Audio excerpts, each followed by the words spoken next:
લેવાનું BSc final में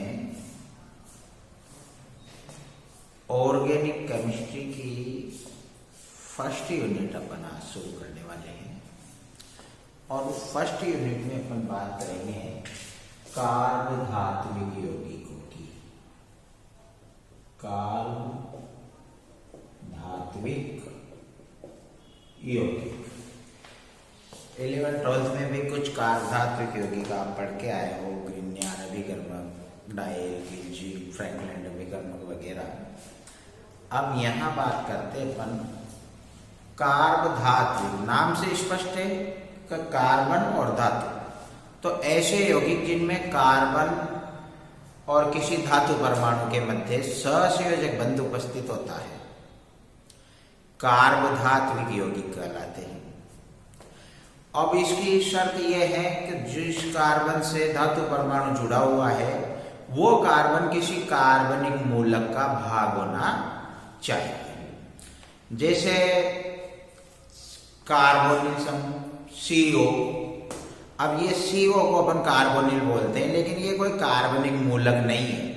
कार्बनिक मूलक में कोई एल्किल प्रतिस्थापी मेथिल, एथिल, प्रोपिल या कोई फंक्शनल ग्रुप वाला एसीटेट, कार्बोक्सिल समूह वगैरह इस प्रकार के मूलकों को हम कार्बनिक कहते हैं, यानी ऑर्गेनिक केमिस्ट्री में यूज करते हैं।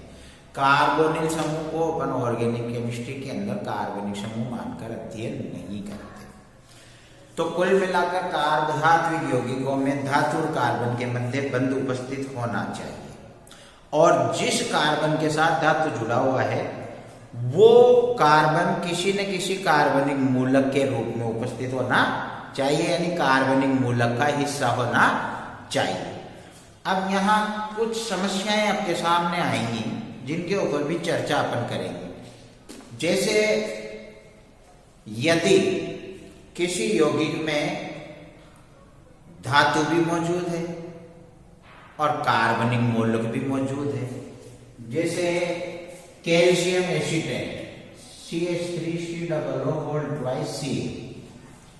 अब यहाँ पर CH3COO एसीटेट समूह एक कार्बनिक मूलक है और कैल्शियम एक धातु है, लेकिन फिर भी ये कार्बधात्विक यौगिक नहीं है, क्योंकि इसकी स्ट्रक्चर को अपन खोलेंगे तो ये CH3COO2 और ये C है। तो यहां पर आपका धातु परमाणु ऑक्सीजन से जुड़ा हुआ है, कार्बन से नहीं। तो इस यौगिक में कार्बनिक मूलक भी है, धातु भी है, परंतु धातु और कार्बन के मध्य बंध नहीं है। जबकि कार्बधात्विक यौगिकों की पहली शर्त है कि धातु और कार्बन के मध्य बंध होना चाहिए। Sodium alkoxide, alkyl plus oxide, यहां भी सोडियम धातु है और एल्कोक्साइड एक कार्बनिक मूलक है, परंतु यहां भी धातु और ऑक्सीजन के मध्य बंध है, धातु कार्बन के मध्य बंध नहीं है। तो कार्बधात्विक यौगिकों की पहली शर्त है कि धातु और कार्बन परमाणु के मध्य बंध होना चाहिए।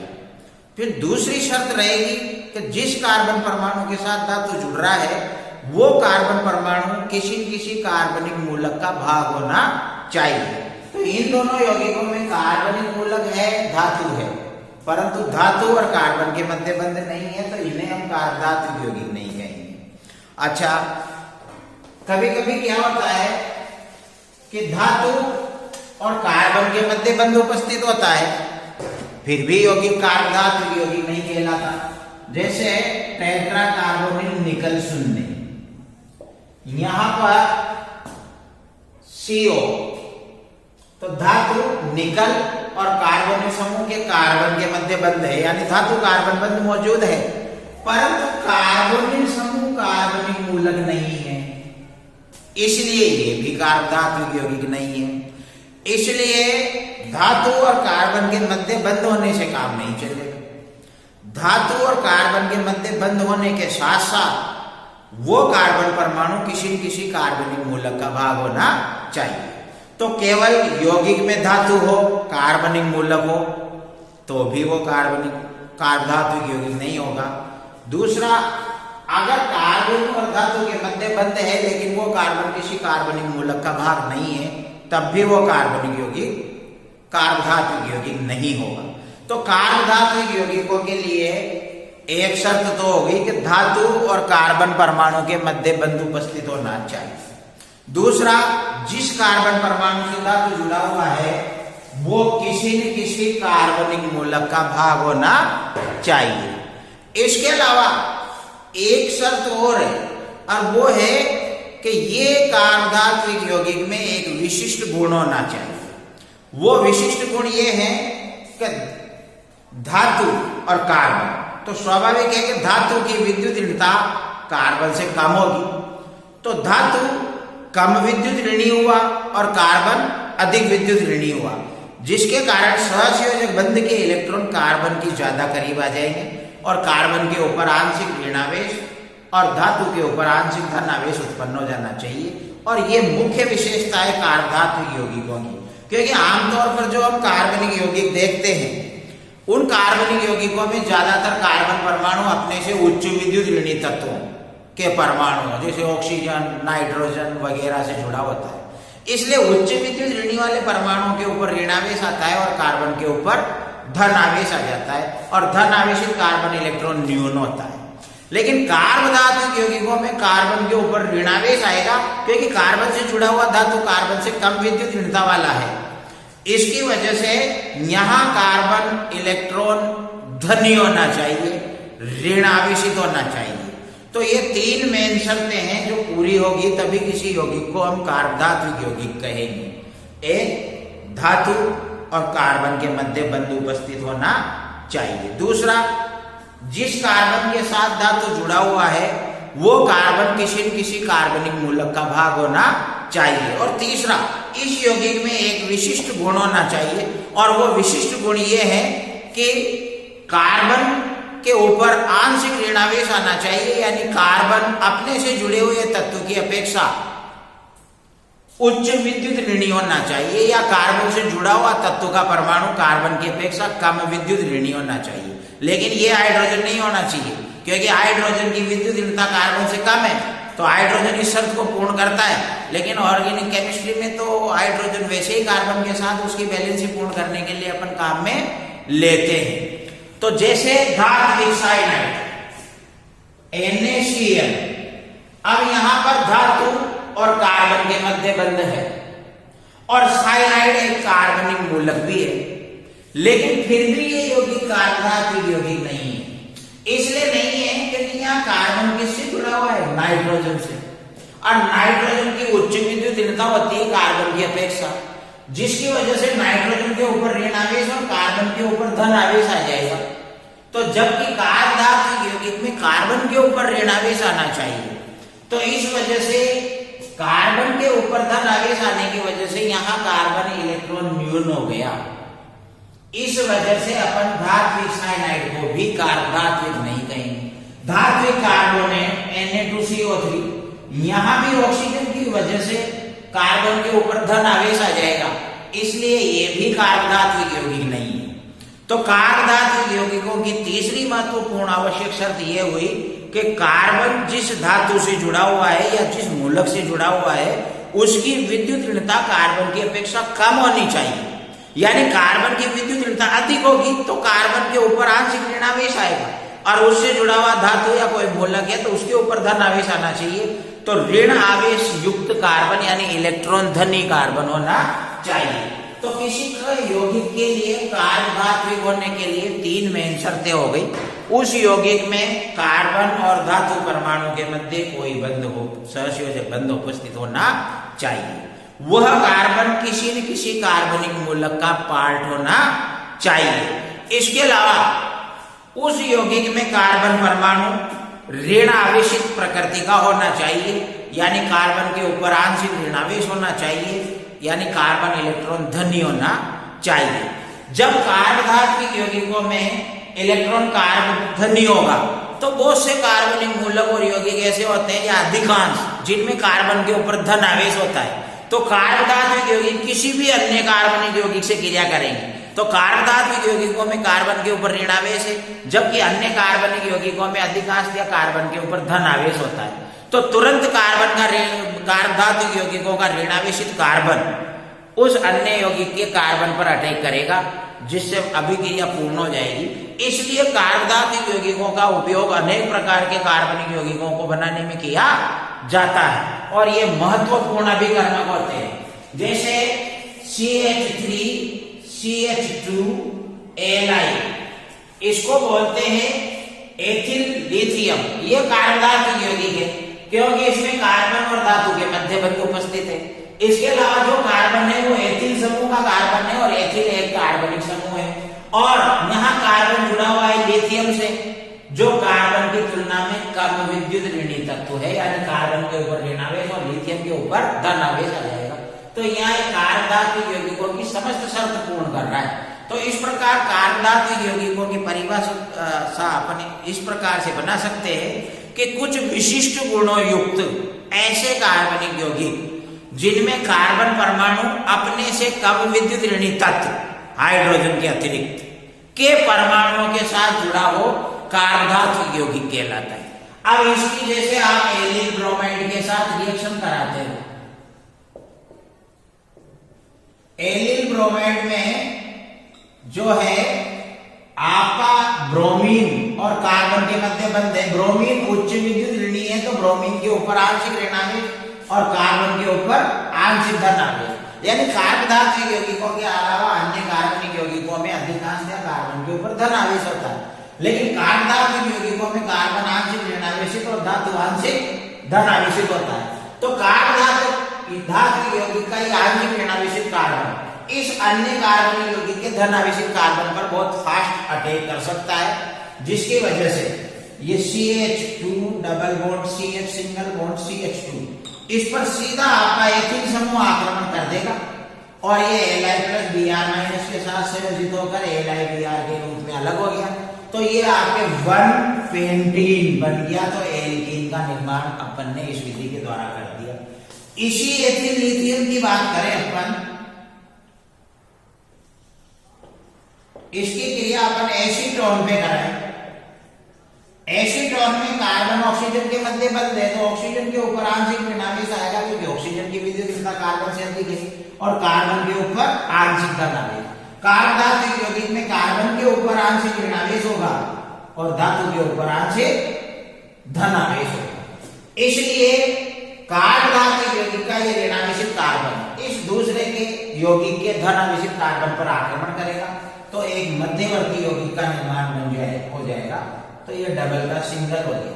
तो कार्बन प्लस पर माइनस वाले एथिल समूह ने अटैक कर दिया, O- पर आपका लिथियम धातु जुड़ गया।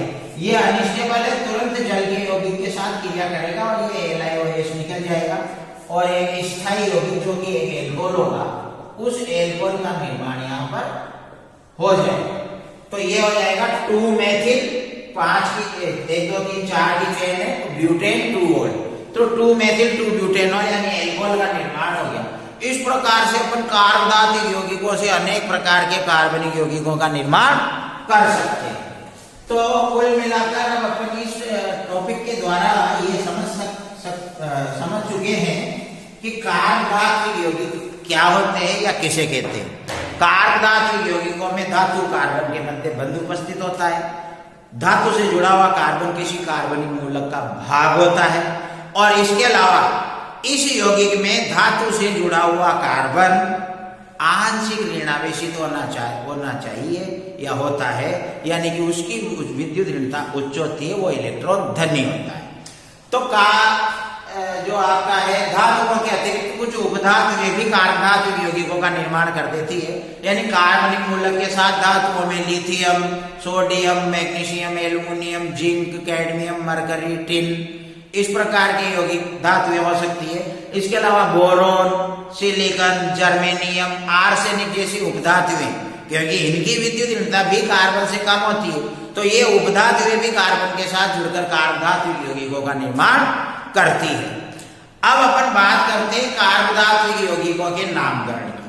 कार्बधातुक यौगिकों के नामकरण में पहला नियम अपन लिख सकते हैं कि इसमें पहले आप कार्बनिक मूलक का नाम लिखिए। और फिर धातु का नाम लिखिए। और ये दोनों नाम एक ही शब्द में लिखे जाएंगे, अलग अलग नहीं। जैसे C2H5Li, इसका नाम लिखना, ये कार्बधातुक यौगिक है, तो पहले कार्बनिक मूलक का नाम एथिल और फिर इसी के साथ धातु का नाम भी एक साथ जोड़कर लिथियम, और पूरा एक ही शब्द में लिखना है, एथिल लिथियम। तो इस यौगिक का आयुर्वेदी नाम हो गया एथिल लिथियम। यदि एल्किल समूह की संख्या एक से ज्यादा है तो वही सामान्य आयुर्वेदी के नियमानुसार वही डाइट्राई टेट्रा जैसे शब्दों का यूज करते हैं अपन। जैसे C2H5 और ट्वाइस जिंक Zn हो तो डाइएथिल जिंक। ऐसे ही C2H5 और थ्राइस Al हो तो ये हो जाएगा ट्राइएथिल एल्युमिनियम। तो इस प्रकार से एल्किल समूहों की संख्या या कार्बनिक मूलकों की संख्या जब एक से ज्यादा होती है तो उनके नाम के पहले डाइट्राई टेट्रा जैसे पूर्वलग। ये समान एल्किल समूह के लिए करते हैं अपन डाइट्राई। अगर एल्किल समूह अलग अलग प्रकार के हो, जैसे C2H5 भी हो फिर C6H5 भी हो और दोनों Mg से जुड़े हुए हो, तो इन दोनों के नाम पहले वही अंग्रेजी वर्णमाला के क्रम में लिखेंगे, फिर धातु का नाम लिखेंगे। तो एथिल को फेनिल से पहले लिखेंगे, तो एथिल फेनिल मैग्नीशियम। तो एक ही प्रकार के एक से अधिक एल्किल समूह होने पर डाइट्राई टेट्रा जैसे पूर्वलग लगाएंगे, जबकि अलग अलग प्रकार के एल्किल समूह उपस्थित होने पर उनको अंग्रेजी वर्णमाला के क्रम में अपन लिखेंगे। अगर आपके एल्किल समूह में कोई प्रतिस्थापन मौजूद है, एल्किल या फेनिल समूह में कोई प्रतिस्थापी मौजूद है, तो सामान्य कार्बनिक यौगिकों के नियमानुसार ही अपन उनमें प्रतिस्थापियों की संख्या का उल्लेख करेंगे। और अगर कार्बनिक या एल्किल या फेनिल समूह के नाम में पहले से डाइट्राई टेट्रा आ रहा है तो फिर अपन इनको लिए डाइट्राई टेट्रा 2 बार 3 बार 4 बार के लिए प्रयुक्त करने के लिए बिस ट्रिस टेट्राकिस जैसे पूर्व लग्नों का इस्तेमाल करेंगे, जो कि आप 12th क्लास में कोऑर्डिनेशन कंपाउंड्स में पढ़ चुके हो। जैसे अपन बात करें इस यौगिक की,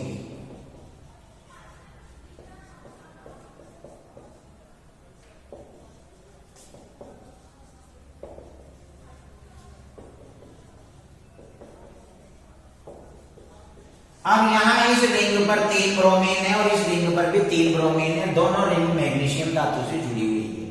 तो आप इसकी बात करें 1 नंबर पर अगर धातु को माने तो 2 नंबर पे ब्रोमो है, फिर 4 पे ब्रोमो है, फिर 6 पे ब्रोमो है। तो पहले इनकी संख्या का उल्लेख करेंगे 2 4 6 ट्राइब्रोमो, और फिर एल्किल समूह का नाम फेनिल और फिर धातु का नाम मैग्नीशियम।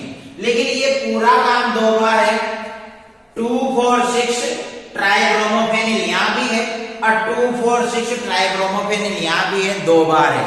लेकिन अब इसमें ट्राई शब्द पहले से आ रहा है तो इसको 2 बार व्यक्त करने के लिए डाई का इस्तेमाल नहीं करेंगे, बल्कि 2 बार के लिए या बिस। तो बिस 2 4 6 ट्राइब्रोमो फेनिल और फिर धातु का नाम मैग्नीशियम।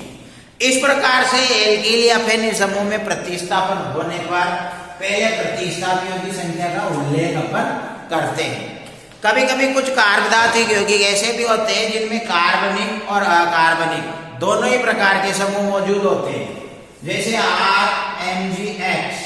तो R से इधर एल्किल समूह जुड़ा हुआ है जो एक कार्बनिक मूलक है और इधर एक एलोजन जुड़ा हुआ है जो एक अकार्बनिक मूलक है। ऐसी स्थिति में पहले कार्बनिक मूलक का नाम लिखते हैं, फिर धातु का नाम लिखते हैं और लास्ट में अकार्बनिक मूलक का नाम लिखते हैं। इसमें यह विशेषता रखनी पड़ती है कि कार्बनिक मूलक और धातु का नाम एक ही शब्द में लिखेंगे और अकार्बनिक मूलक का नाम अगले शब्द में। तो कार्बनिक मूलक एल्किल और धातु हो गया मैग्नीशियम, तो ये एक ही शब्द में लिखेंगे एल्किल मैग्नीशियम, और X हो गया हैलाइड जिसको अलग शब्द में लिखेंगे, तो इसका आयुर्वेदी नाम लिखेंगे अपन एल्किल मैग्नीशियम हैलाइड। इसी प्रकार से यहाँ ये 2 बार मेथिल है जो कार्बनिक मूलक है, या 2 बार क्लोरीन है जो अकार्बनिक मूलक है। तो इसमें भी पहले कार्बनिक मूलक डाइमेथिल, फिर धातु का नाम टिन, तो डाइमेथिल टिन एक साथ, और फिर अकार्बनिक मूलक डाइक्लोराइड, तो इसका आयुर्वेदी नाम हो जाता है डाइमेथिल टिन डाइक्लोराइड। अच्छा, अब इसके बाद अपन धातु कार्बोनिलों के आयुर्वेदी नामों की भी चर्चा कर ले। हालांकि वो कार्बधातुक यौगिकों में नहीं आते, पर उनके नामकरण को भी अपन यहाँ ले सकते हैं। उसमें पहले अपन धातु का नाम लिखते हैं, फिर कार्बन संख्या की कार्बोनिल समूह की संख्या का उल्लेख करते हुए कार्बोनिल लिखते हैं। यदि धातु परमाणुओं की संख्या 1 से अधिक है तो वही डाइट्राई टेट्रा जैसे पूर्व लग्नों का अपन उपयोग करते हैं। जैसे FeCO5, अब इसका नाम पहले धातु का नाम Fe को आयरन बोलेंगे, फिर कार्बोनिल संख्या 5 बार है तो पेंटा और फिर कार्बोनिल, तो इसका नाम हो गया आयरन पेंटा कार्बोनिल। इसी प्रकार से CO2 CO होल है, अब यहाँ धातु 2 बार हो गया तो डाइकोबाल्ट, और कार्बोनिल 8 बार हो गया तो ऑक्टा कार्बोनिल, तो इसको बोलेंगे डाइकोबाल्ट ऑक्टा कार्बोनिल।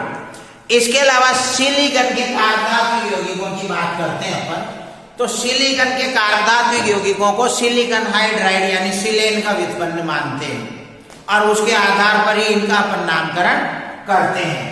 जैसे CH3 तो पहले कार्बनिक मूलक 4 बार है टेट्रामेथिल, और SI 1 बार है तो इसको लिखेंगे सिलेन, तो टेट्रामेथिल सिलेन। इसी प्रकार से CH3 SiCl2 कार्बनिक और अकार्बनिक दोनों समूह मौजूद है, तो पहले कार्बनिक मूलक का नाम, फिर अकार्बनिक मूलक का नाम और लास्ट में सिलेन। तो कार्बनिक मूलक डाइमेथिल, अकार्बनिक मूलक डाइक्लोरो और धातु में सिलेन, तो इसका नाम हो जाएगा डाइमेथिल डाइक्लोरोसिलेन। तो इस प्रकार से इन नियमों के द्वारा हम कार्बधातु यौगिकों का नामकरण भी कर सकते हैं। अब इन कार्बधातु यौगिकों के नामकरण के जो नियम वगैरह है और एग्जाम्पल वगैरह है उसको मैं PDF में डाल दूंगा और अगली क्लास में अपन इससे आगे की बात करेंगे। Thank you.